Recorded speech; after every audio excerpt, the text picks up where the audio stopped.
আসলে সুপ্পু কিংবা ইসকনের জন্য রাজি আছেন তো ইনশাআল্লাহ? রাজি আছেন তো? قد أفلح المؤمنون الذين هم في صلاتهم خاشعون। মুমিনের সফলতার প্রথম আল্লাহ রাব্বুল আলামিন যে গুণ বর্ণনা করেছেন সেই গুণটা হলো মুমিন খুশু খুজুর সাথে বিনয়ের সাথে একমাত্র আল্লাহর জন্যই নামাজ পড়ে। সুবহানাল্লাহ। তাইলে আমাদেরকে নামাজি হইতে হবে। কি হইতে হবে? নামাজ পড়বেন তো? খালি এই নাচ গান আর আমোদ ফুর্তি নিয়ে ব্যস্ত থাকিয়েন না ভাই। খাও দাও ফুর্তি করো, এই নীতি থেকে বাদ দেন। আখিরাতের ফিকির নিয়ে আসেন, অন্তরে আল্লাহর ভয় নিয়ে আসেন, তাকওয়া অবলম্বন করেন। আসুন না আমরা আমাদের রবের কাছে তওবা করি। ও ভাই, আমার আপনার রব অত্যন্ত দয়ালু। একটা দুইটা তিনটা চারটা নয়, শত শত হাজার হাজার গুনাহ করেনেওয়ালা ব্যক্তিও হতাশ হওয়ার কিছু নাই। আল্লাহ পাক বলছেন তোমরা কখনো হতাশ হবে না, লা তাহজান ইন্নাল্লাহা মা'না, আল্লাহ পাক আমাদের সাথে আছে, হতাশ হওয়ার কিছু নাই। ও ভাই, একটা বান্দা গুনাহ ছেড়ে দিয়ে আল্লাহর কাছে তওবা করে আল্লাহর দিকে ফিরে আসলে আল্লাহ পাক এমন খুশি হন, এমন খুশি হন। হাদিসের মধ্যে আসছে কোনো ব্যক্তি মরুভূমির মধ্যে উট হারায় গেছে, এমন অবস্থায় তার আর কোনো বাহন নাই, কোনো দিকে যাওয়ারও জায়গা নাই, তীব্র গরমের মধ্যে বালুর মধ্যে পা রাখতে পারতেছে না, ওই পর্যায়ে হারায়া যাওয়া উট পাইলে ওই লোক যেমন খুশি হয়, আমার আপনার মালিক তার চেয়েও বেশি খুশি হয় তার বান্দা গুনাহ ছেড়ে দিয়ে তার দিকে ফিরে আসলে। অতএব আমরা ফিরে আসবো তো ইনশাআল্লাহ। ফাফিরু ইলাল্লাহ, আসুন আমরা আল্লাহর দিকে ফিরে আসি। আল্লাহর দিকে ফিরে আসলে কি হবে? ইল্লা মান তাবা ওয়া আমানা ওয়া আমিলা আমালান সালিহা ফাউলাইকা ইউবাদদিলুল্লাহ সাইয়্যাতিহিম হাসানাত। আল্লাহ বলেন বান্দারে, একটা না দুইটা না, 100 না, 1000 না, লক্ষ গুনাহ যদি তুই করিস আর আমাকে একবার খাঁটি দিলে তওবা করে বলিস আল্লাহ আমি আর পাপ কাজ করব না, আমার মাওলা কয় তোর 1 লক্ষ গুনাহকে ফাউলাইকা ইউবাদদিলুল্লাহ, আমি তোর 1 লক্ষ গুনাহকে 1 লক্ষ নেকি দ্বারা পরিবর্তন করে তোকে জান্নাত দিয়ে দিব। সুবহানাল্লাহ। মুমিনের সফলতার জায়গা এটা, তার মাওলাকে খুশি করা, বিনয়ের সাথে নামাজ পড়া। আল্লাহ পাক আমাদের সবাইকে দ্বীনের পথে অটল অবিচল থাকার তৌফিক দান করুক। জোরে বলেন আমিন। আমার অনেক দূর যেতে হবে, আমি আপনাদের কাছ থেকে ছুটি চাচ্ছি, হুজুর খাহি করতেছি যে আমি লম্বা সময় দিতে পারতেছি না। আল্লাহ পাক আমাদের সবাইকে বুঝার এবং আমল। মালাকাত আইমানুহুম ফাইন্নাহুম গায়রু মালুমিন। সাদাকাল্লাহু মাওলানাল আযীম ওয়া সাদাকা রাসূলুহুন নাবিয়ুল কারীম ونحن على ذلك من الشاهدين والشاكرين والحمد لله رب العالمين। সকলে একটু দুরূদ শরীফ পড়ি। আল্লাহুম্মা সাল্লি আলা মুহাম্মাদিন ওয়া আলা আলি মুহাম্মাদ كما صليت على إبراهيم وعلى آل إبراهيم إنك حميد مجيد. اللهم بارك على محمد وعلى آل محمد كما باركت على إبراهيم وعلى آل إبراهيم إنك حميد مجيد. দারুল উলুম ইকবাল মাদ্রাসা ও খলিলুর রহমান এতিমখানা, তেলিপাড়া, বাসতৈল, মির্জাপুর, টাঙ্গাইলের উদ্যোগে হাফেজ ছাত্রদের পাগড়ি প্রদান উপলক্ষে আয়োজিত বাসতৈল, মির্জাপুর, টাঙ্গাইলের আজকের এই তাফসিরুল কোরআন মাহফিলের সম্মানিত উলামায়ে কেরাম, সম্মানিত মুরব্বিয়ানে আযম, প্রিয় যুবক ভাইরা, স্নেহের ছোট ভাইরা, আল্লাহ রাব্বুল আলামিনের দরবারে অসংখ্য অগণিত শুকরিয়া যে মহান রব্বুল আলামিন আপনাকে আমাকে কোরআন সুন্নাহ থেকে, উলামায়ে কেরামের জবান থেকে কথা বলার এবং শোনার জন্য ব্যবস্থা করে দিয়েছেন, সেজন্য অন্তরস্থল থেকে কালিমাতু শুকুর আদায় করে স্বতঃস্ফূর্ত আওয়াজ করে বলে আলহামদুলিল্লাহ। কোনো নেক আমল কবুল হওয়ার জন্য যে কয়টা শর্ত প্রযোজ্য, এর মধ্যে অন্যতম হলো মুমিন হওয়া। কোনো ব্যক্তি 100 হজ করেছে, 100 বার হজে গিয়েছে, কিন্তু সে মুমিন নয়, মুসলিম নয়, তার হজ কবুল হবে? অসংখ্য কোরবানি করেছে, কিন্তু সে মুসলিম নয়, তার কোরবানি কবুল হবে?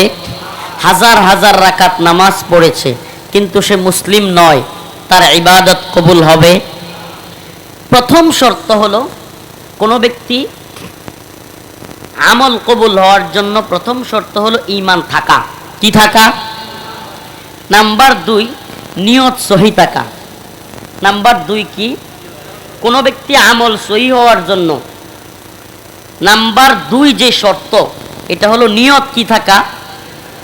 কোনো ব্যক্তি সকালবেলায় বাতাস খাওয়ার জন্য জানালা রাখছে, মানে গরম লাগে, তীব্র গড় করছে, জানালা রাখছে কেন? জানালা কেন রাখছে?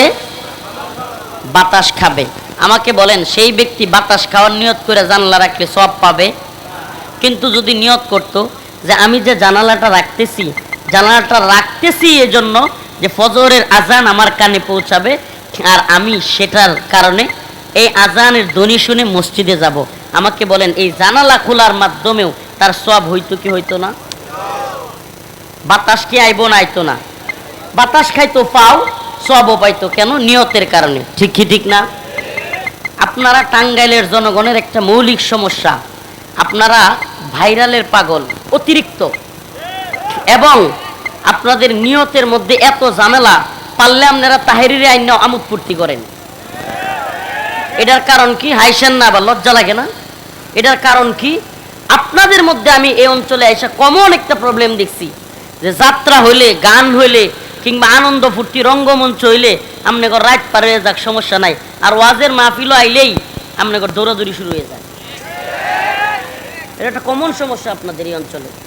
এই সমস্যা থেকে উঠতে হবে। কোরআনের কথা শুনলে, আল্লাহ পাক কোরআনে, আয়াতটা আমার খেয়াল আসতেছে না, আল্লাহ পাক বলছেন একদল লোকের কোরআনের কথা শুনলে, কোরআনের তাফসির শুনলে তাদের শরীরের মধ্যে কিরকম একটা জ্বালা শুরু হয়ে যায়। আমাদের কি কোরআনের কথা শুনলে জ্বালা শুরু হবে, নাকি অন্তরে আরো ভালো লাগবে? এই আপনারা একটু মাতবরি করবেন না, এই আপনারা একটু মাতবরি করবেন না। এরা কি মঞ্চের নিচে বইবো নাকি? আপনি বসাইতে চাইতেছেন, আবার কথা বলতেছেন মুরব্বী। এখানে কি ওরা কি মঞ্চের নিচে বসাবো নাকি? তারা বসলে দেখতে পারবে তো? যে যেভাবে আছেন, যেহেতু অনেক মানুষ হয়ে গেছে, কেউ ভলান্টিয়ারগিরির দরকার নেই, একজনও ভলান্টিয়ারগিরি করবেন না। মাইক ছেড়ে দিয়ে সোজা চলে যাব। আপনাদের অনেক কষ্ট সহ্য করছে ভাই, আসতে সব কথাই ঠিক বলার দরকার নেই। আপনারা ঠিক না কইলেও আমার কথা ঠিক, আপনারা কথা ঠিক বলার দরকার নেই। বলছে আর কেউ ভলান্টিয়ারগিরি করবেন না। অনেক কষ্ট পাইছি টাঙ্গাইলে এসে, অনেক কষ্ট লাগছে। সেই মুসাফির মানুষ, এত দূর থেকে আসছি, আপনাদের পাগলামির কারণে কমিটি আমাদেরকে খাওয়াইতেও চাচ্ছে না। মানে আমার ক্ষুধায় আমার শরীর কাঁপতেছে, দুপুরেও খাই নাই আমি, এত আগে রওনা দিছি। এখন আসছি, আসার পরে কয় হুজুর মানুষ মানতেছে না, হুজুর আগে একটু বয়ান করেন, আমার শরীর কাঁপতেছে। কত বড় এটা, কি ধরনের আচরণ! এখন আবার এগুলো করতেছে। আমি তো আমার এই যে আগে যে বয়ান করলো আমার বন্ধু, আমরা একসাথে নুরানি পড়ছি, একসাথে স্কুলে পড়ছি, বাল্যকালের বন্ধু, তুই তুকারি সম্পর্ক, এই যে আগে যে আলোচনা করতেছিল, তো তার মামু, তা আমারও মামা, বন্ধুর মামা হিসেবে মামার বাড়ির প্রোগ্রাম, অথচ মামুর বাড়িতে আইসি বাইকনারে খাওয়াই তুই চায় না। কন্তদিহি কারবারটা তো। আপনাদের এগুলো কি আচরণ? তো এই জন্য ভাই এগুলো থেকে আপনারা বিরত থাকবেন। দেখেন দিনই প্রোগ্রাম, এখানে দিনই ফায়দার চিন্তা করতে হবে। কি ফায়দা? আমার আমলই পরিবর্তন হচ্ছে কিনা। কিন্তু একটু খায়ের সাথে হয়ে গেলাম, একটা ভাইরাল বক্তা দেখে গেলাম, এই মেয়ে ভাইরালিজম দিয়ে আমার কোনো লাভ আছে যদি আল্লাহর কাছে ধরা খায় যায়? লক্ষ লক্ষ মানুষ আমারে চিনে, শত শত ইউটিউব চ্যানেল আমার জন্য আইসা পড়ে। এটা সফলতা? হ্যাঁ, মুমিনের সফলতা কোন পথে? আজকে আমার আলোচনা এটা নিয়ে, আজকে আমার আলোচ্য বিষয় এটা। একটু সাউন্ড বাড়ান অপারেটর ভাই। মুমিনের সফলতা কোন পথে? 1 লক্ষ টাকার চাকরি করে, কি করে? নিজের যৌনাঙ্গকে হেফাজত করে। যৌনাঙ্গ হেফাজত করার মাধ্যম কি? ইল্লা আলা আজওয়াজিহিম, একমাত্র বৈধ পন্থা মুমিনের জন্য বিয়ে করা। কি করা?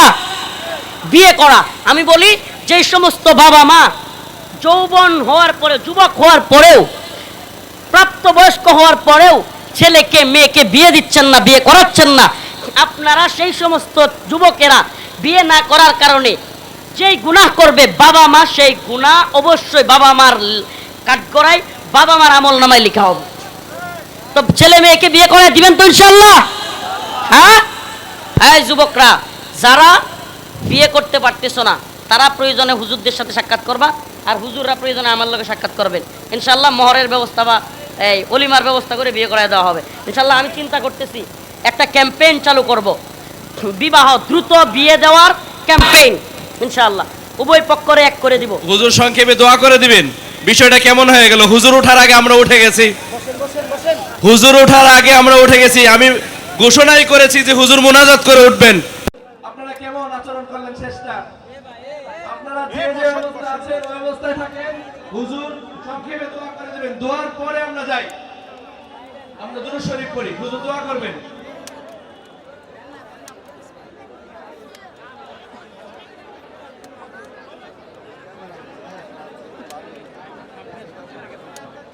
اللهم صل على محمد وعلى ال محمد كما صليت على ابراهيم وعلى ال ابراهيم انك حميد مجيد.